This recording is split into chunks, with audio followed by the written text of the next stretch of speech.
Bonjour à tous, j'espère que vous allez bien. Bienvenue pour cette vidéo de Oliver Actu où aujourd'hui je voudrais aborder avec vous le salaire des footballeurs. Avec la question qui revient souvent, c'est sont-ils trop payés? En effet, on voit souvent des salaires absolument dingues, absolument mirobolants et on a tous tendance à dire les footballeurs ils sont trop payés, à les insulter, à dire plein de choses, à trouver leur salaire complètement démesuré par rapport à la vie parce que bien sûr on compare à nos vies à nous, on est à 2000, 2500 euros de trop SMIC, et qu'on se dit qu'attends, en un mois, le mec qui peut faire 1000 vies comme la mienne, et donc on se dit tout le temps qu'ils sont trop payés. Aujourd'hui, je voudrais essayer avec vous de répondre à cette question. Sont-ils réellement trop payés et comment est-ce qu'on va pouvoir calculer ça? Dans un premier temps, je voudrais vous présenter le classement des footballeurs les mieux payés, qui bien sûr est assez impressionnant. On a Kylian Mbappé, au dernier classement, qui ressort avec un montant absolument dingue de 128 millions d'euros. C'est en dollars, mais maintenant c'est quasi pareil, avec 110 millions de salaire et avec 18 millions de sponsors, de droits TV, de différentes choses. On a en numéro 2 Lionel Messi, avec 120 millions. En numéro 3, Cristiano Ronaldo. Et numéro 4, Neymar. On retrouve Mohamed Salah, Erling Haaland, Robert Lewandowski, Eden Hazard. J'ai presque envie de dire qu'est-ce qu'il fait là, tellement il ne joue plus du tout quasiment au Real Madrid. Andrés Iniesta, qu'on a oublié, mais qui a un contrat absolument dingue en Chine ou au Japon, je ne sais plus où est-ce qu'il est. Et Kevin De Bruyne, qui a quand même 29 millions.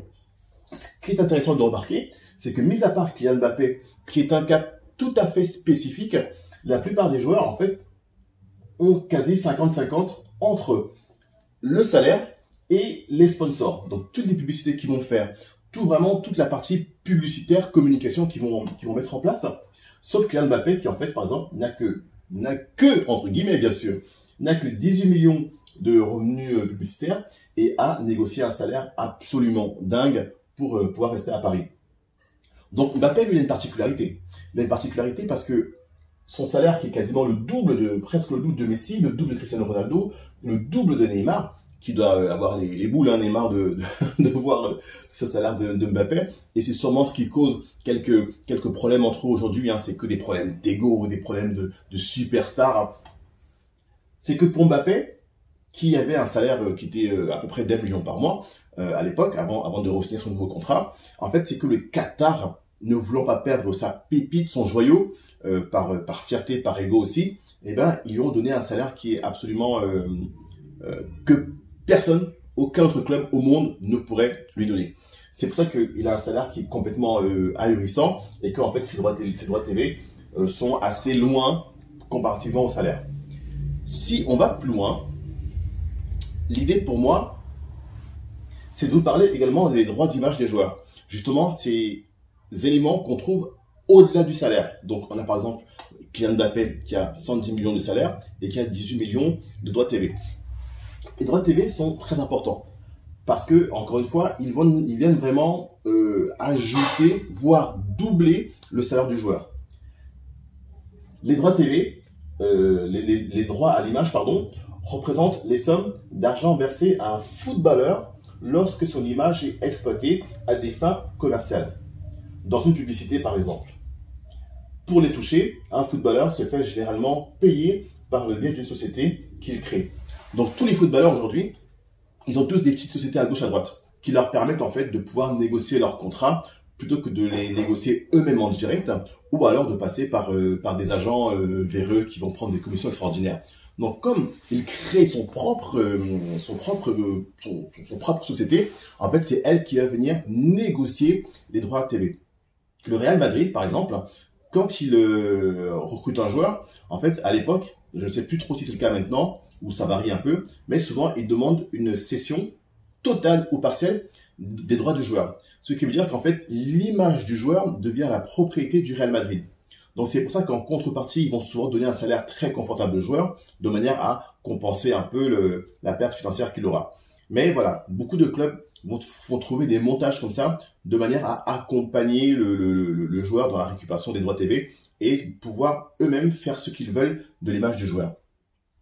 Mais ce qui va être intéressant, c'est que au-delà de ces images de droit télé, c'est que pour pouvoir calculer si un joueur est trop payé, on va se concentrer sur une autre donnée. Il y a aujourd'hui pas mal de données qui permettent de vérifier la valeur d'un joueur. Le nombre de temps qu'il joue, le nombre de buts, c'est peut-être plus facile pour l'attaquant. Voilà, beaucoup de données vont nous permettre de calculer ça.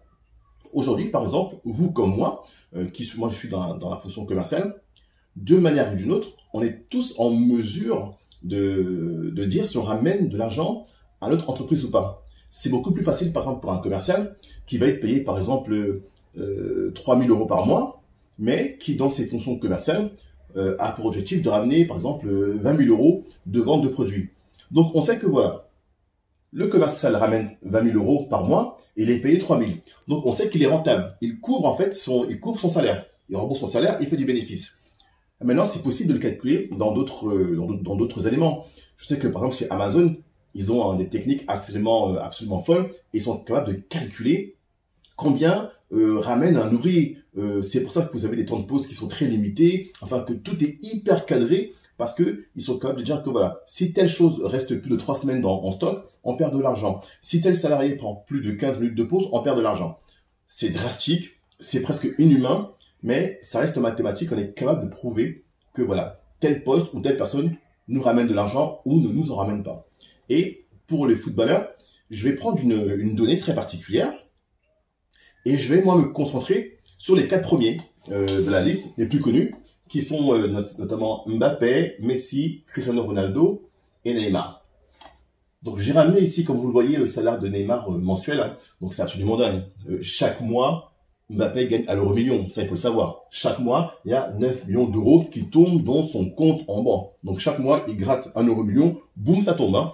Et là, c'est que le salaire. Après, il y a encore d'autres choses, comme on l'a vu. Mais pour pouvoir déterminer si un footballeur gagne trop ou si un footballeur est rentable, je vais faire abstraction naturellement des 18 millions de sponsoring qui ne sont pas forcément pour le club. Ça, c'est pour lui, c'est-à-dire que c'est ses droits publicitaires, ainsi de suite. Ça rentre en plus dans son salaire. Mais par rapport au club, on va voir si c'est rentable ou pas. Notre ami Messi émarge à 5 millions d'euros mensuels. Cristiano Ronaldo est à 3 millions mensuels, 3,3, et le salaire de Neymar est de 4,5 millions d'euros.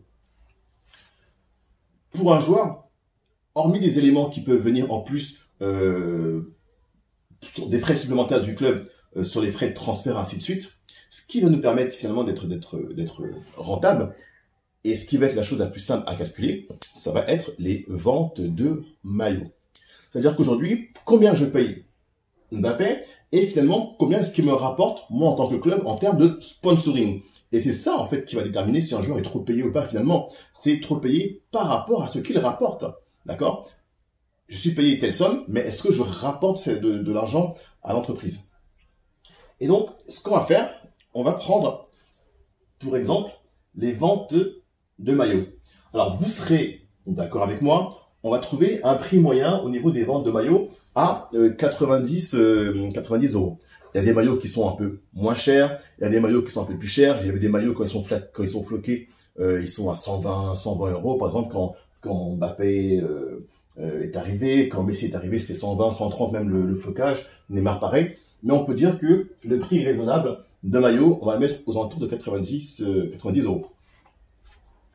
Ce qui est intéressant, c'est de voir maintenant combien ces joueurs-là vendent de maillots. Donc à la fois dans le pays où ils sont, mais finalement dans le monde entier, parce que quel que soit l'endroit où est commercialisé le maillot, c'est le PSG qui va toucher l'argent. Donc on s'aperçoit que Mbappé, il vend 800 000 maillots à l'année. Donc cette donnée-là, pour l'instant, elle date de 2021. Pourquoi? Parce que l'année 2022 n'étant pas encore finie, on ne peut pas savoir combien de maillots il vend sur l'année. Mais là, on sait que sur l'année, Mbappé, il vend 800 000 maillots floqués à son nom dans le monde entier. Si maintenant on compare le nombre de maillots vendus par rapport à son salaire, donc 800 000 maillots vendus 90 €, ça nous donne 72 millions d'euros de revenus de maillots vendus.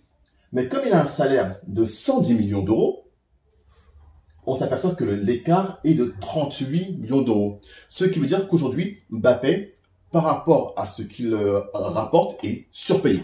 Mbappé est trop payé, son salaire est trop important par rapport à ce qu'il rapporte. On fait le même exercice avec Messi, qui vend 1,2 million de maillots. C'est énorme. Ce qui fait qu'il rapporte en vente de maillots 108 millions d'euros à son club. Ayant un salaire de 65 millions d'euros, mais on s'aperçoit que Messi n'est pas surpayé. Malgré que son salaire peut paraître énorme, mais finalement, par rapport à ce qu'il rapporte, il y a un écart de 43 millions d'euros. C'est-à-dire que même quand le club du Paris Saint-Germain paye son salaire, avec la vente de maillots, ils ont encore un dégagement de 43 millions d'euros de bénéfices.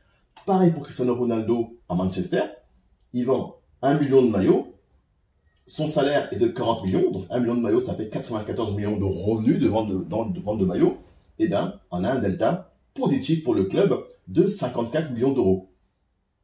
Pareil pour Neymar, sauf que Neymar, il vend 547 000 maillots, d'accord, ce qui rapporte au club 49 millions d'euros, mais comme il est payé 55 millions d'euros, en fait, il est légèrement surpayé par rapport en fait, à ce qu'il rapporte au club.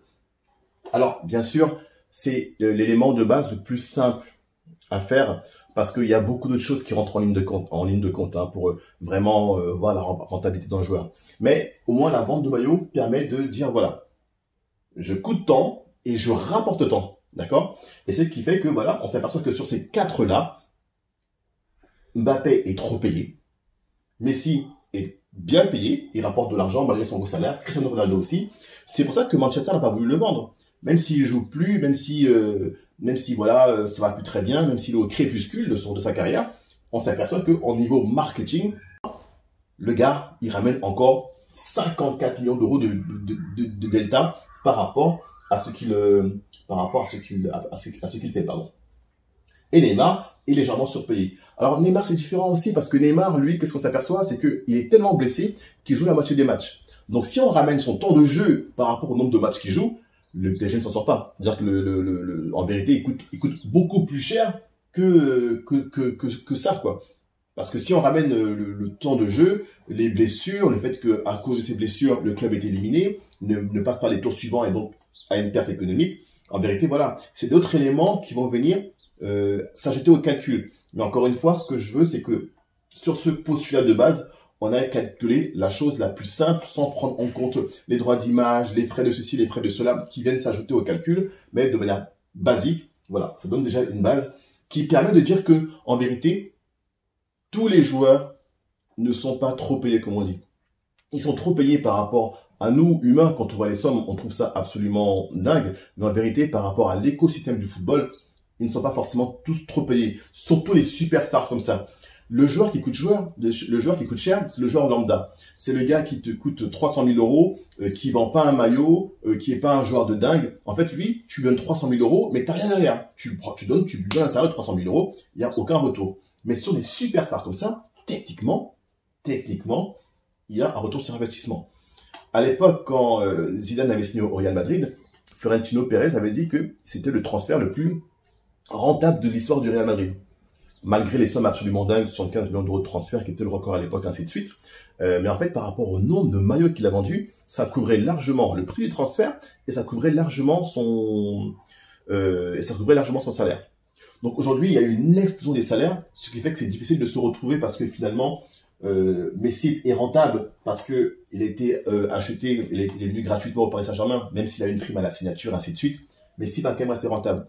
Maintenant, pour d'autres transferts, vous pouvez rajouter à cela le coût du transfert qu'on va étaler sur le long d'année pour voir est-ce que, voilà, j'ai acheté un joueur 100 millions d'euros, il a signé 4 ans, vous divisez 100 millions par 4, et on se dit est-ce que malgré les 25 millions d'euros en plus, est-ce qu'il est encore rentable, d'accord? Donc ça vient se rajouter au calcul.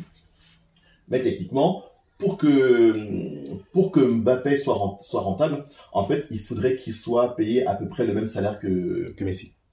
Donc voilà, on l'a dit, pour Mbappé, la chose qui fait qu'aujourd'hui il a un tel salaire, c'est parce que le club ne voulait pas qu'il parte gratuitement au Real Madrid pour des questions de fierté. Vous savez, le Qatar, argent illimité, c'était inacceptable. Même les dirigeants, enfin, laisser partir un joueur de cette envergure-là gratuitement à la concurrence, c'est de la pure folie, d'accord?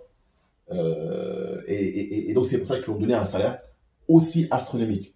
Donc, Mbappé, dans l'absolu, est trop payé, pour répondre à la question, mais Messi ne l'est pas, Cristiano ne l'est pas, Neymar, il est un peu surpayé, mais bon, avec des bonnes performances, les 6 millions d'euros d'écart, ça va. Donc voilà, mais de manière générale, est-ce que les footballeurs sont trop payés? La réponse est pas tous. Les superstars, en vérité, ne sont pas trop payés. Elles rentrent dans leurs frais et elles ramènent énormément d'argent à leur club. Et finalement, ceux qui sont trop payés, c'est les joueurs moyens, mais c'est les joueurs à 100 000, 150 000, 200 000 euros. En fait, c'est eux qui sont trop payés. Mais les superstars à ces salaires-là, en fait, étonnamment, plus c'est une star, plus il gagne d'argent. Et en fait, finalement, moins il est trop payé. Les superstars, encore une fois, dans l'écosystème du foot, ramènent autant que ce que leur club leur donne, voire plus, comme peut le montrer ce tableau-là. Donc voilà. J'espère que cette petite explication vous permettra de savoir, de voir un peu plus clair et d'avoir vous aussi finalement cette réponse à savoir est-ce que les footballeurs sont trop payés. Je vous souhaite une bonne fin de journée et à très bientôt. Ciao.